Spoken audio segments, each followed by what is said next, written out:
السلام علیکم ورحمۃ اللہ وبرکاتہ۔ دوستو بیان لائے ہیں قاری حنیف ملتانی صاحب کا، جس کا عنوان ہے ایک ظالم بادشاہ اور ولی اللہ کا واقعہ، ایک نیک بزرگ کی کہانی۔ بہت خوبصورت بیان ہے دوستو، آپ سے گزارش ہے ویڈیو کو پورا دیکھیں، ویڈیو کو لائک شیئر کریں، چینل کو سبسکرائب کریں۔ چلتے ہیں بیان کی طرف۔ حضرت مولانا محمد قاسم صاحب نانوتوی رحمۃ اللہ علیہ سے کسی نے پوچھا کہ حضرت نماز تو پڑھتے ہیں پر پٹائی نہیں قبول ہوتی ہے کہ نہیں؟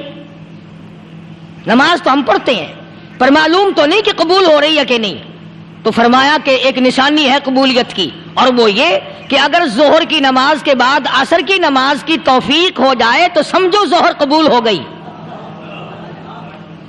اگر عصر کے بعد مغرب کی نماز کی توفیق ہو گئی تو سمجھو عصر کی قبول ہو گئی، اگر مغرب کے بعد عشاء کی توفیق ہو گئی تو سمجھو مغرب قبول ہو گئی۔ اسی طرح سے اب میں کہتا ہوں اگر رمضان کے بعد نماز کی توفیق ہوئی تو سمجھو کہ رمضان کی نمازیں قبول ہو گئی۔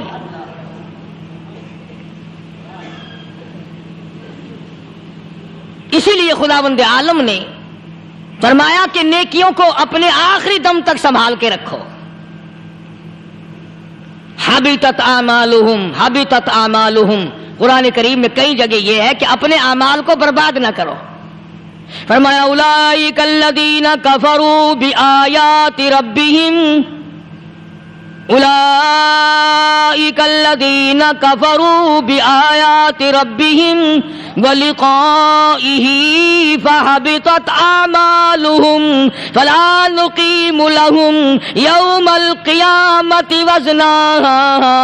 فرمایا او لوگو اب کفر کر کر کے اب اپنی نیکیوں کو برباد نہ کرو، اب شرک کر کر کے اپنی نیکیوں کو ضائع نہ کرو، اب نمازیں ترک کر کر کے اپنی نیکیوں کو آگ نہ لگاؤ، اب گناہ کما کما کر کے اپنے دین کو نہ مٹاؤ۔ ذالک جزاؤہم جہنم بما کفروا واتخذوا آیاتی ورسلی ہزوا۔ یہی ہے وہ لوگ جنہوں نے میرے دین کا تماشا بنا رکھا ہے۔ دیندار تو اسے کہتے ہیں آخری وقت تک اپنے دین کے ساتھ چمٹا رہے، آخری وقت تک اپنے ایمان پہ مضبوط رہے، آخری وقت تک رب ذوالجلال کی قسم ادھر دم نکل رہا ہو ادھر تلاوت ہو رہی ہو۔ کتنا خوش نصیب ہے وہ آدمی ادھر دم نکلے ادھر کلمہ زبان پہ آ جائے، کتنا خوش نصیب ہے وہ آدمی آخری نماز بھی ادھر جماعت سے ادا کی ادھر بلاوا آ گیا۔ فرمایا من عمل صالحا من ذکر او انثى وهو مؤمن فلنحيينه حیاتا طیبا۔ مرد کی نیکی عورت کی نیکی میں تو سنبھالے رکھتا ہوں، میں تو ان کو دنیا میں بھی نیکیوں کا مزہ چکھاتا ہوں، ان کو حلاوت دیتا ہوں، ایمان کی مٹھاس منہ میں آتی ہے، اللہ اللہ کرنے کی لذت آ جاتی ہے، عجب قسم کا انداز بن جاتا ہے، تلاوت کرتے کرتے جنت کے میووں کا مزہ دنیا میں آتا ہے۔ فرمایا واقیموا الصلاۃ وآتوا الزکاۃ وارکعوا مع الراکعین۔ نماز ادا کرنے والوں، زکوٰۃ ادا کرنے والوں، رکوع کرو، رکوع کرنے والوں کے ساتھ۔ اتامرون الناس بالبر، لوگوں کو نیکیوں کا حکم کرتے ہو، لوگوں کو نیکیاں بتاتے ہو، لوگوں کو اچھے اعمال کی طرف بلاتے ہو۔ وَتَنْسَوْنَ أَنفُسَكُمْ، حالانکہ اپنے آپ کو بھلا بیٹھے ہو۔ وَأَنْتُمْ تَتْلُونَ الْكِتَابَ، حالانکہ تم میرے قرآن کی تلاوت کرتے ہو، تمہیں شرم آنی چاہیے۔ مسلمان ہو کر اور جن لوگوں نے رمضان المبارک کا اکرام نہیں کیا، احترام نہیں کیا، رمضان میں زنا جیسا برا فعل کرتے رہے، رمضان میں بھی جوا کھیلتے رہے، رمضان المبارک میں بھی شراب پیتے رہے، رمضان المبارک میں بھی فلم دیکھتے رہے۔ کئی لوگ آتے ہیں اور جی گزران بڑی تنگ ہے، حالانکہ ہمیں پتہ ہوتا ہے تقریباً جتنا بھی یہ غریب طبقہ کہلاتا ہے نا، ریڑیوں والا،